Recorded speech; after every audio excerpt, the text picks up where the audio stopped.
ఓం నమ శివాయ. జగద్గురు శ్రీమద్ ఆదిశంకరాచార్యుల వారు రచించిన శివానందలహరి గ్రంథంలో 74వ శ్లోకం ఆశాపాశక్లేశ దుర్వాసనాది భేదోద్యుక్తైర్దివ్యగంధైరమందైః ఆశాశాటీకస్య పాదారవిందం చేతఃపేటీం వాసితాం మే తనోతు. ఈ శ్లోకంలో ఆచార్యస్వామి వారు పరమేశ్వరుడి యొక్క పాదారవిందం నా మనసులోకి ప్రవేశించుగాక, పరమేశ్వర పాదారవిందం నా మనసులోకి ప్రవేశించిన దానికి చిహ్నంగా నా మనసులోని దురాలోచనలు లేదా నా మనసులో ఉండేటువంటి వేరు దుష్టమైనటువంటి భావనలు ఇవన్నీ తొలగిపోవుగాక, కేవలం ఆ పరమేశ్వర పాదారవింద భక్తి మాత్రమే నిలుచుగాక అని ప్రదర్శిస్తున్నారు. దానికోసం ఆశా పాశ క్లేశ దుర్వాసనాది భేదోద్యుక్తై దివ్య గంధై అమందై ఆశాశాటీకస్య పాదారవిందం. ఆశాశాటీకస్య అంటే దిగంబరుడైనటువంటి పరమేశ్వరుని యొక్క పాదారవిందం, పాదం అనేటువంటి పద్మం, చేతఃపేటీం నా చేతస్సు నా మనస్సు అనేటువంటి పేటీం పెట్టెని లేదా మనస్సు అనేటువంటి ఒక గదిని వాసితాం తనోతు, వాసితాం మంచి వాసనలతో కూడిన దానినిగా చేయుగాక. ఎలాంటి మంచి వాసనలతో?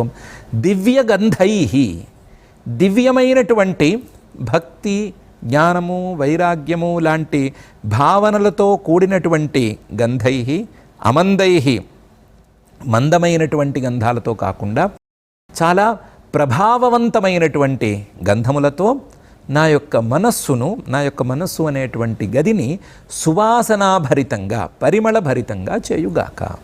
సువాసనలు ఎప్పుడైతే వచ్చినాయో అప్పుడు సహజంగానే దుర్వాసనలు తొలగిపోవాలి కదా. ఆ దుర్వాసనలు తొలగిపోవటం అనేది ఆశాపాశ క్లేశ దుర్వాసనాది భేదోద్యుక్తై అనే రీతిలో జరుగుగాక.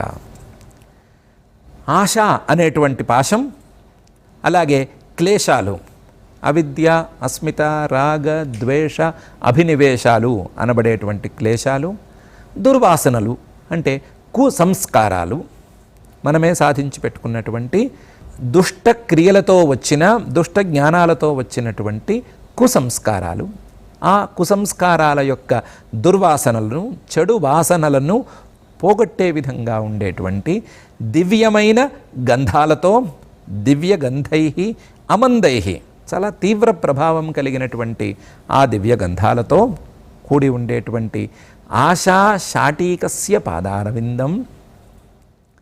ఆశాశాటీకస్య దిగంబరుడైనటువంటి పరమేశ్వరుడి యొక్క పాదారవిందం, చేతఃపేటీం నా యొక్క మనస్సు అనేటువంటి పెట్టెను సువాసనాభరితంగా చేసి దుర్వాసనలు లేకుండా చేయుగాక.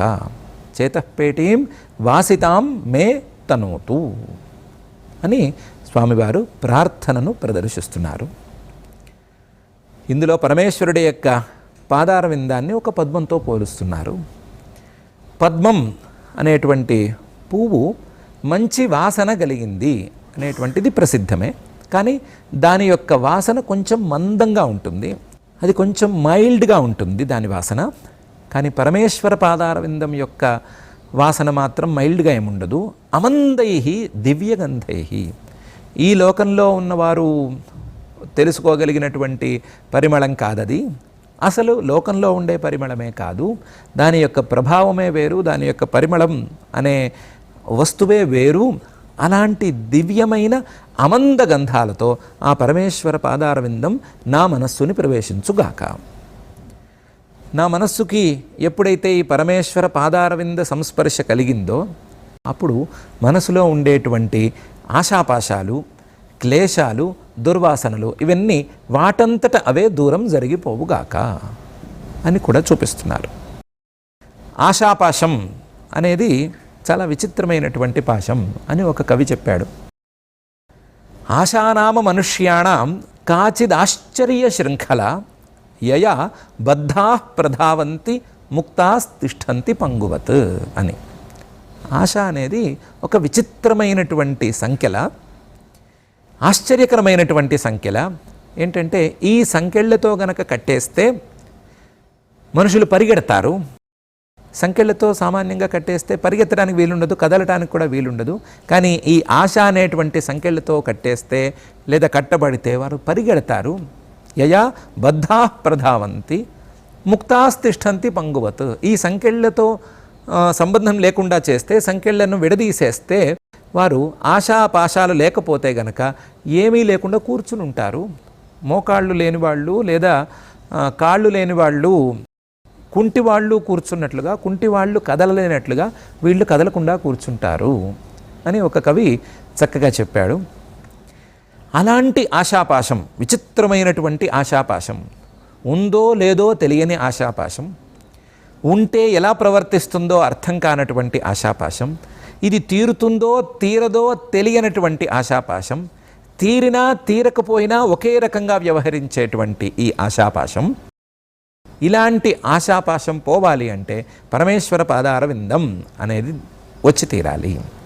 అలాగే క్లేశం, అవిద్య, ఈ నాది కాని శరీరంలో నేను అనేటువంటి భావనకు మూలంగా ఉండేటువంటి దోషం, అస్మిత, ఈ శరీరం నేను అని మొదలుపెట్టడానికి వీలైనటువంటి భావన, రాగం, ద్వేషం, ఒక వస్తువు మీద కోరిక, ఒక వస్తువు మీద ప్రీతి, మరొక వస్తువు మీద కోరిక లేకపోవటం, ద్వేషం, కోపం లాంటి భావాలు.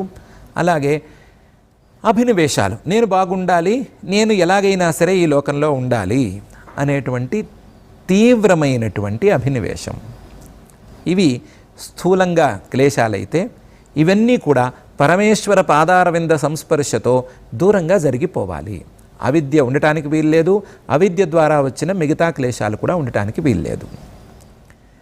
ఆశాపాశాలు, క్లేశాలు ఇవి పోయినా సరే వీటి తాలూకు ఆనవాళ్లుగా ఉండేటువంటి సంస్కారాలు మనసులో ఉంటాయి కదా.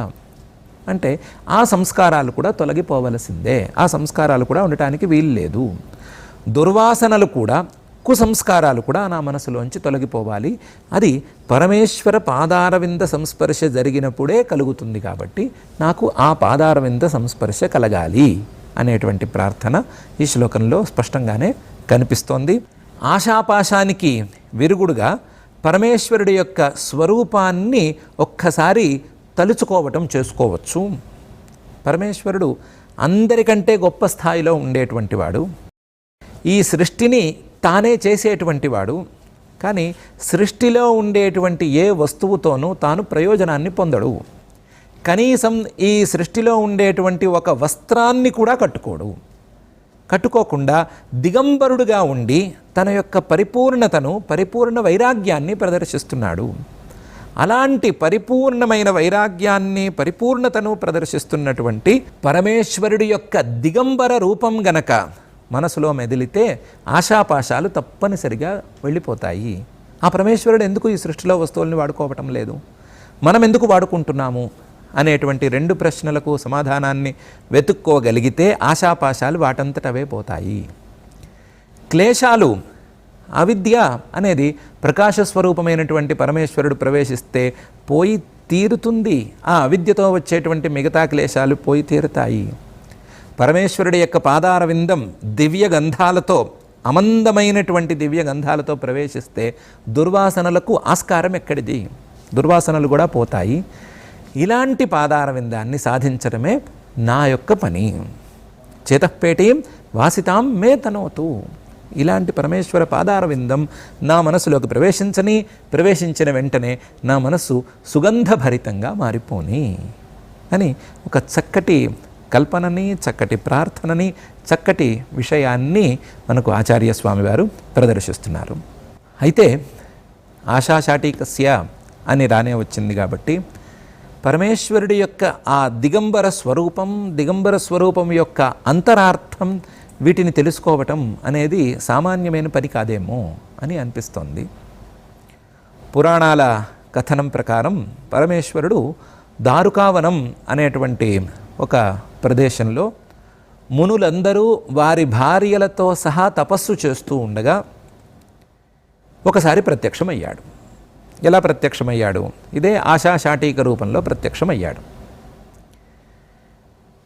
ఆయన ప్రత్యక్షమయ్యి చాలా మనోహరమైన సుందరమైన రూపంతో అక్కడ నుంచున్నాడు. నుంచునుంటే ఈ మునులు మునిపత్నులు ఇద్దరూ కూడా ఆ పరమేశ్వరుణ్ణి చూశారు. మునిపత్నులు సామాన్యులు కారు, మహాపతివ్రతలు. వారందరూ కూడా ఈ సుందరాంగుణ్ణి చూసిన వెంటనే ఈ సుందరాంగుడి దగ్గరికి వెళ్ళటానికి ప్రయత్నం మొదలుపెట్టారు. తమ భర్తలకు చెప్పకుండా, వారి అనుమతి లేకుండానే సుందరాంగుడి దగ్గరికి వెళ్ళటం మొదలుపెట్టారు. మొదలు పెడితే ఈ సుందరాంగుడు మెల్లగా నడవటం, వెళ్ళిపోవటం మొదలుపెట్టాడు. అక్కడి నుంచి ఆ ప్రదేశం నుంచి వెళ్ళిపోతున్నాడు, నడుస్తూ వెళ్ళిపోతున్నాడు. ఈ మునిపత్నులు ఆయన వెంట పడుతున్నారు. ఆయన వెంట పడుతూ తమకు తెలిసిన పాటలు పాడుతున్నారు, తమకు తోచిన రీతిలో నృత్యాలు కూడా చేస్తున్నారు. ఈ మునులందరూ తమ పత్నుల వెంట పడ్డారు. తమ పత్నులు ఎవరు వెంట పడుతున్నారు అంటే పాపం కష్టం కదా వారికి. అందుకని ఈ మునులందరూ వారి వెంట పడ్డారు. పడి వారిని ఆగమన్నారు. ఆ మునిపత్నులు ఎవరు మునుల మాటలను పట్టించుకునే పరిస్థితుల్లో లేరు. వారు మొత్తం ఆ సుందరాంగుడి మీదే దృష్టిని ఉంచేశారు. దాంతో వారందరూ తమ పనిలో తామున్నారు. దాంతో ఋషులకి ఆ సుందరాంగుడి మీద కోపం వచ్చింది. సుందరాంగుడి మీద కోపం వచ్చి ఆ సుందరాంగుడిని శపించడం మొదలుపెట్టారు. శపించటం చాలా తీవ్రస్థాయి శాపాలు ఇస్తున్నారు. కానీ ఏ శాపము ఆయన మీద పని చేయటం లేదు. ఏ శాపం కూడా పని చేయటం లేదు. మునులకే ఆశ్చర్యంగా ఉంది. ముని శాపాన్ని దాటిన వాడు ఇంతవరకు ఎవరూ లేరు అని అనుకుంటున్నారు మునులందరూ. దానికి తార్కాణంగా దధీచి మహర్షి శాపానికి లోనై దక్షుడు తన యజ్ఞాన్ని తానే ధ్వంసం చేసుకున్నాడు. అలాగే భృగు మహర్షి శాపంతో శ్రీహరి అంతటి వాడే సాక్షాత్తుగా 10 అవతారాలు ఎత్తవలసి వచ్చింది. అలాగే గౌతమ మహర్షి శాపంతో ఇంద్రుడంతటి వాడే ఇబ్బంది పడ్డాడు. మునుల శాపంతో క్షీరసాగరం తన యొక్క రుచిని కోల్పోయింది అనే సంఘటన ఒకసారి జరిగింది. అలాగే మాండవ్య మహర్షి శాపంతో ధర్మదేవతే మనిషిగా పుట్టవలసి వచ్చింది. ఇలాంటి ఎన్నెన్నో శాపాలు, మహర్షుల శాపాలు ఆయా దేవతల మీద, ఆయా తత్వాల మీద ఫలించటం అనేది వీరందరికీ తెలుసు. కానీ ఈ సుందరాంగుడి మీద ఏ శాపము ఫలించటం లేదు. ఎందుకు అవుతోంది అని వారు ఆశ్చర్యపోతూ, ఆశ్చర్యాన్ని ప్రకటించకుండా ఇతను పరమేశ్వరుడేమో అనేటువంటి సందేహానికి ఆస్కారం కూడా ఇవ్వకుండా పరమేశ్వరుణ్ణి నిందించటం మొదలుపెట్టారు. నువ్వు ఇక్కడికి ఎందుకు వచ్చావు, నీకేం పని, నువ్వెందుకు ఇలా ఉన్నావు అని నిందించడం మొదలుపెట్టారు. నిందించడం మొదలు పెడితే పరమేశ్వరుడు ఉన్నవాడు ఉన్నట్టుగా అక్కడి నుంచి అంతర్ధానం అయిపోయాడు. పరమేశ్వరుడు అంతర్ధానం అయిపోయిన తర్వాత ఋషులకు కాస్తంత సందేహం కలిగి ఎవరితను, ఎందుకు ఇలా వచ్చాడు, మన పత్నులు ఇలా ఎందుకు వ్యవహరించారు, దానికి కారణం ఏమిటి అనే రకరకాల ప్రశ్నలకు సమాధానాలను వెతుక్కోవటం కోసం బ్రహ్మగారిని చేరారు. బ్రహ్మగారు, ఎంతెంత పని చేశారయ్యా మీరందరూ, పరమేశ్వరుడే మీ ముందు ప్రత్యక్షమై ఉండగా పరమేశ్వరుడిని గుర్తించలేక మీరు అనవసరంగా నష్టపోయారు, అనవసరంగా ఆయనకి శాపాలు పెట్టి అనవసరమైన పని చేశారు. ఆయన మీద ఏ శాపము పనిచేయదు, శాపాలన్నిటికీ కూడా అతీతమైన వాడు ఆయన, కాబట్టి ఆయన మీద శాపం పనిచేయదు. పైగా మీరు నిందించడం మొదలుపెట్టారు. నిందించడం చాలా తప్పు. పరమేశ్వరుణ్ణి కనిపెట్టి ఆయన్ని అనుగ్రహింపజేసుకోవాలి కానీ నిందించటం ఏమిటి, అసలు ఇవన్నీ తీసేసేయండి. మీరు ఉన్న ప్రదేశానికి ఒక కొత్త వ్యక్తి వస్తే ఆ వ్యక్తిని అతిథిగా భావించి పూజించాలి అనే నియమం మీకు లేదా? మీరెందుకు ఆ నియమాన్ని వదిలేసుకున్నారు? అతిథిని పూజించుకోవాలి కదా.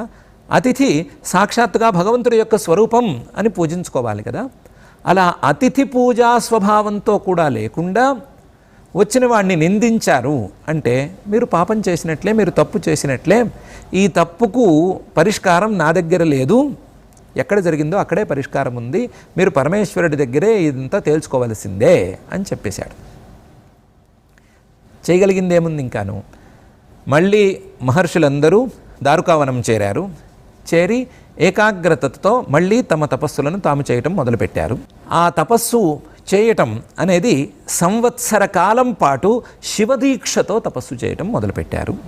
సంవత్సర కాలం పాటు శివదీక్షతో చేయవలసినటువంటి నియమాలన్నిటినీ పాటిస్తూ తపస్సు చేశారు. తపస్సు చేసిన తర్వాత సంవత్సరం తరువాత మళ్ళీ పరమేశ్వరుడు ఇదే దిగంబర రూపంతో మళ్ళీ ప్రత్యక్షమయ్యాడు. ప్రత్యక్షమైనప్పుడు పరమేశ్వరుడిని ఈ మహర్షులందరూ కూర్చోపెట్టుకుని పరమేశ్వరుడి యొక్క కాళ్ళు కడిగి, ఆయన కాళ్ళు కడిగినటువంటి నీళ్ళని నెత్తి మీద చల్లుకుని ఆయన్ని స్తోత్రాలతోనూ నామమంత్రాలతోనూ భజనలతోనూ వాటితోనూ అనుగ్రహింపజేసుకోవటం మొదలుపెట్టారు. ఈసారి పరమేశ్వరుడు ఇంకా పరీక్షించదలుచుకుని వచ్చాడు కదా, దిగంబర రూపంలో వచ్చాడు. వచ్చినవాడు వికారంగా ఈ మునులకు కనిపించడం మొదలుపెట్టాడు. వికారంగా కనిపించడం మాత్రమే కాకుండా వికృతమైన చేష్టలు చేయటం, వికృతమైన నృత్యం చేయటం, ఇవన్నీ కూడా చేయటం మొదలుపెట్టాడు. పరమేశ్వరుడి యొక్క ఈ కనిపించే వికార రూపాన్ని కానీ, ఆయన చేష్టలను కానీ, ఆయన నృత్యాన్ని కానీ మహర్షులు పట్టించుకోలేదు. నీవు పరమేశ్వరుడివి, నువ్వు మమ్మల్ని అనుగ్రహించడానికి వచ్చిన వాడివి, కానీ పరీక్షిస్తున్నావు, నీ పరీక్షను మేము గట్టెక్కాలి అనేటువంటి భావనతోనే వారందరూ పరమేశ్వరుణ్ణి ఆరాధించడం, ఆయనకు సేవలను చేసుకుని ఆయన ద్వారా అనుగ్రహాన్ని సాధించాలనే తపన పడటం అనే పనిలో పడ్డారు. దానికి ఫలితంగా పరమేశ్వరుడు వాళ్ళందరినీ అనుగ్రహించాడు. అనుగ్రహించి వారందరికీ ఒక దివ్య దృష్టిని ప్రసాదించాడు. ఆ దివ్య దృష్టిని ప్రసాదిస్తే వారందరూ పరమేశ్వరుడు యొక్క విభూతులను దర్శించగలిగారు.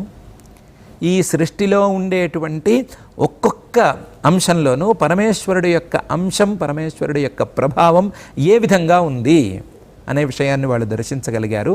దర్శించగలిగి పరమేశ్వర తత్వాన్ని ఇంకా బాగా అర్థం చేసుకున్న తర్వాత పరమేశ్వర తత్వజ్ఞానం, నిర్గుణ తత్వజ్ఞానాన్ని సాధించే దిశగా తమను తాము యోగ్యులను చేసుకున్నారు అని మనకు ఒక పురాణగాథ తెలియచెప్తోంది. కాబట్టి పరమేశ్వరుడు యొక్క దిగంబర రూపాన్ని అర్థం చేసుకోవటం మహర్షులకే కష్టమైనప్పుడు మనలాంటి వారికి కష్టం కావటంలో ఆశ్చర్యమేం లేదు. కానీ అందులో అంత అనుకున్నంత తీవ్రమైనటువంటి కష్టం కూడా ఏమీ లేదు. పరమేశ్వరుడు ఈ సృష్టిలో ఉండేటువంటి ఏ వస్తువు ద్వారా కూడా నేను ప్రయోజనాన్ని పొందటం లేదు అని చూపించటానికి ఈ దిగంబర రూపాన్ని ధరించి చూపిస్తున్నాడు. ఎప్పుడైతే పరమేశ్వరుడు ఒక ఏనుగు చర్మాన్నో మరొక వస్త్రాన్నో కట్టుకున్నట్లు మనకు కనిపిస్తున్నాడో అప్పుడు ఆయా జీవులను, ఆయా పదార్థాలను అనుగ్రహించటానికి ఆ రూపాన్ని ధరిస్తున్నాడే తప్ప ఈ రూపాలతో కానీ, ఈ సృష్టికి సంబంధించినటువంటి అంశాలతో కానీ పరమేశ్వరుడికి సంబంధం లేదు, వీటి మీద కోరిక లేదు. ఆయన పరిపూర్ణానంద స్వరూపుడు అనే విషయాన్ని ఈ పరమేశ్వరుడి యొక్క దిగంబర రూపం మనకు చెబుతోంది. ఆ దిగంబర రూపాన్ని కనుక మనం గట్టిగా పట్టుకోగలిగినట్లయితే మనకు కూడా ఇలాంటి వైరాగ్య భావమే ఏర్పడుతుంది. వైరాగ్య భావాన్ని మనం పెంచుకున్నప్పుడు ఆశాపాశాలు తొలగిపోయి, మనలో ఉండేటువంటి అవిద్యాది క్లేశాలు పోయి, దుర్వాసనలు పోయి, మన మనస్సు కూడా సుగంధభరితంగా తయారయ్యి ఆ ఋషులు దర్శించుకున్నట్లుగా ఈ పరమేశ్వరుడి యొక్క విభూతులను దర్శించే స్థాయికి ఎదుగుతుంది. పరమేశ్వరుడి యొక్క నిర్గుణ తత్వ జ్ఞానాన్ని సాధించడానికి యోగ్యంగా మలచబడుతుంది అని ఆచార్య స్వామివారు అతి చిన్నగా కనిపించేటువంటి ఈ శ్లోకంలో దాచి ఆశా పాశ క్లేశ దుర్వాసనాది భేదోద్యుక్తైర్దివ్యగంధైరమందై ఆశా శాటీకస్య పాదారవిందం చేతఃపేటీం వాసితాం మే తనోతు అని అంటున్నారు. ఈ శ్లోకంలో ఆచార్యుల వారు వైరాగ్యాన్ని తీసుకొచ్చి చూపించారు కదా. ఆశాపాశానికి వ్యతిరేకంగా పనిచేసే పరమేశ్వరుడి యొక్క దిగంబర రూపం ద్వారా మనం తెలుసుకోవలసినటువంటి వైరాగ్యాన్ని బోధించారు కదా. ఈ వైరాగ్యాన్ని సాధించటం అనేది మనస్సుకు ఎంత కష్టం అనే విషయం ఆచార్య స్వామి వారికే తెలుసు. మనస్సు పరిగెత్తే గుర్రం లాంటిది, పరిగెత్తేటువంటి గుర్రం లాంటిది మనస్సు. ఇలాంటి గుర్రాన్ని ఆపాలన్నా, కనీసం అదుపులో పెట్టుకోవాలన్నా ఎంత కష్టం అని వేరే చెప్పనక్కర్లేదు కదా. పరిగెత్తే గుర్రాన్ని ఎవరు ఆపగలరు, ఎవరు అదుపులో ఉంచగలరు? ఇలాంటి మనస్సును కూడా, పరిగెత్తే గుర్రం లాంటి మనస్సును కూడా అదుపు చేయటం ఎట్లా అనే సందేహం కలిగినప్పుడు ఈ మనస్సుకి విషయాల వైపుకు నిరంతరం పరుగులు పెట్టడమే స్వభావంగా ఉంచుకున్నటువంటి ఈ మనస్సుకు వైరాగ్య భావనను అందించటం ఎట్లా అనే ప్రశ్నకు సమాధానం